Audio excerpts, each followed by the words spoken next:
It's your birthday? It is my birthday, yes. I'm going to tell you right now, we have a Clooney birthday song that we sing. Oh, It's not the normal right. one. It goes like this. Well, they say it's your birthday. That's what we've been told. What a wonderful birthday. You're another year old. On your cake, there'll be candles all colored. It's true. And the whole world is singing. Happy birthday to you. See, there's a Oh, proper different birthday song. that has made it's made my year. Thank you so much. It's so lovely to talk to you. And thank you for the movie. It's everything that I love. You know, it's space. I'm a space geek. And anything to do with the Arctic or the Antarctic. So I was very happy. The only thing is my friends that live in Iceland said you got the worst weather. Well, it was funny. We needed really bad weather, and it was beautiful, which is a mistake. Also, we'd when we got there, when we first got there, we had all this snow, and then it rained, and it melted all the snow. So all it meant was we just had to go much further out on the glacier. So we got the weather we wanted. It just meant that we had to travel a little longer to get it.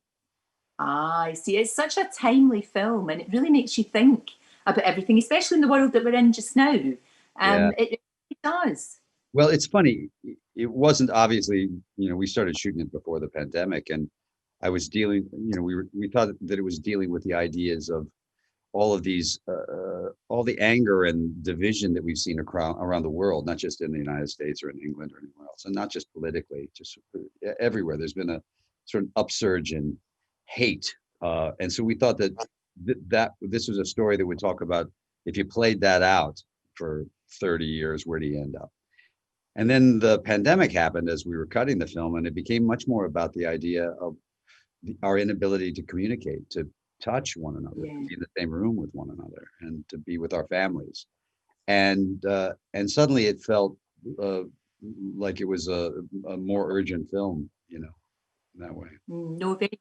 So I have to say, the young actress that played Iris was remarkable, wasn't she?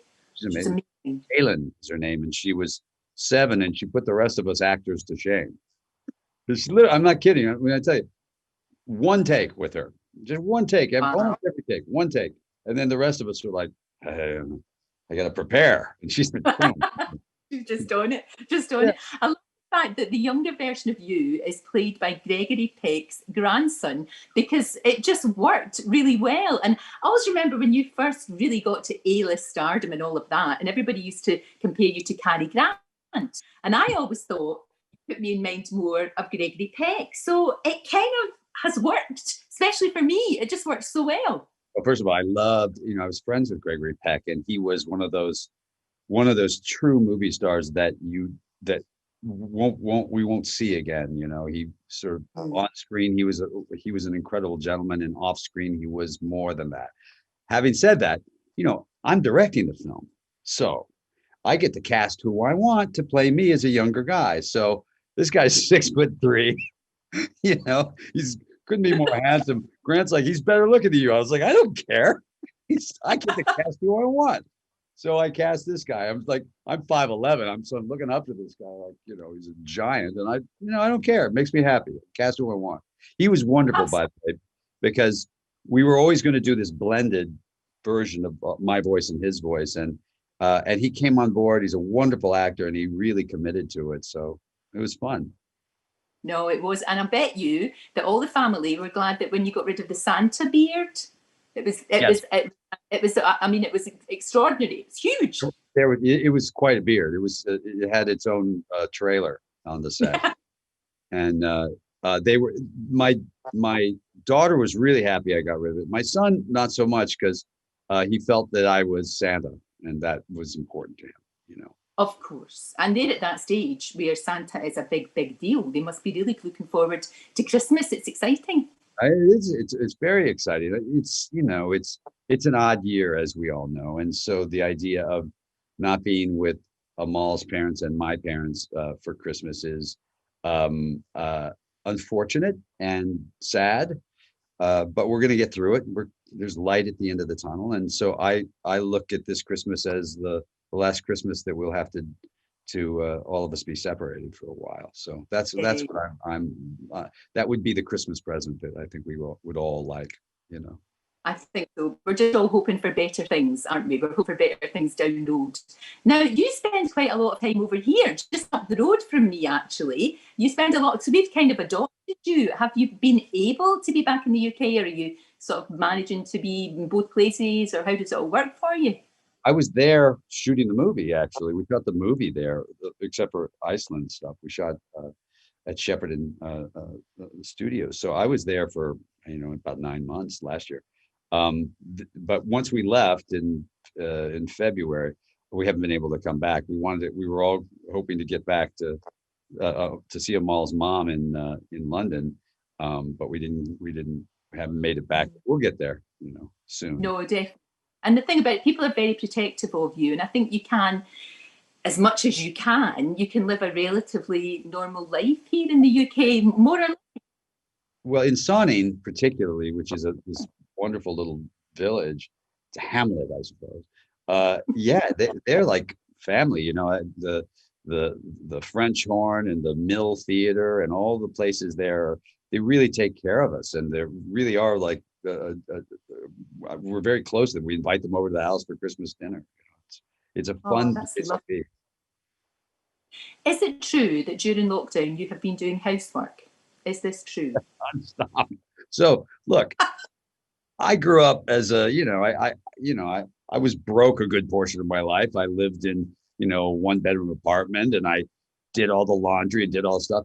It's been a while, as you can imagine. And so suddenly I'm doing 10 loads of laundry, and I've been and mopping floors and washing dishes and staining all the woodwork. And and I like I said before, I feel like my mother in 1964, and I have a whole new respect for her, for all the things. Absolutely. She had no help at all, and two kids when she was 19, and I suddenly go, wow, even more respect for her. No, it's brilliant. Good for you doing that. What a perfect man. I love that you're doing the What are washing you up. gonna do? Brilliant. No, it's really good. And you're a very generous man, very generous to your pals. I think that's a lovely thing to do. No, spread it around. I mean, for goodness sake, how much money do you need? And if you've got it and it can make a difference to your pals, go for it. Well, most of my friends, are going to try to put their kids through school and college and stuff, and most of them are not didn't sort of get as lucky as I did. And I just met them all, but we weren't dating, and I was making out my will, and I was like, well, who are you gonna give it to? And I was like, well, I'm gonna give it to these guys, so why wait till we're all buying dentures? Absolutely. No, it's a brilliant thing to do. It really is. Now, I know you've been asked many times about going into politics and you've always said no, thank you. But how about Amal for president? And then you could be the first man. Well, there are certain laws like that you have to be But you American can change born. things. But in a perfect world, Amal for Yes. president, I would be happy to be first man. I would be doing all the laundry and mopping the floors, and listen, the world would be a lot better if it was run by Amal, the Amals of the world. Absolutely, you're absolutely right there. It's incredible when you look at the way that the response to this whole crazy pandemic, the countries run by women, by Yeah, and large, have sure. done pretty well. If you look at New Zealand and Taiwan and places like that, they've actually done all right in all the Scandinavian countries too. So maybe there's something in it. Well, it would certainly be a more peaceful world, since Yeah, I think it would. that for sure. So yeah, I'm all for it. I think we're well due to have a female president here. Maybe we will in the near future. We've got a female vice president, so that's pretty exciting. Yeah, exactly. That is amazing. I hope things are going to change for the better. Yeah, Meanwhile, good luck with the movie. It's wonderful, and good luck. Hopefully, I don't even know if the Oscars will go ahead, but I think you're in with a nod. And I really hope you have a wonderful, wonderful Christmas with your beautiful family. And it's been a joy to talk to you. And thank you for my birthday song. happy birthday! Happy birthday! It's a bummer to have to be able to you don't get to spend it with so many people, but I hope you have a wonderful birthday anyway. Oh, thank you so much. It's been a joy. Thank you. Don't forget, you can watch full episodes of Lorraine on the ITV Hub and all the best clips, compilations and playlists right here on our channel. Just subscribe now and you'll never miss an upload. Click here to watch another video similar to this one, or click here to head to our channel's homepage to explore all of our exciting videos.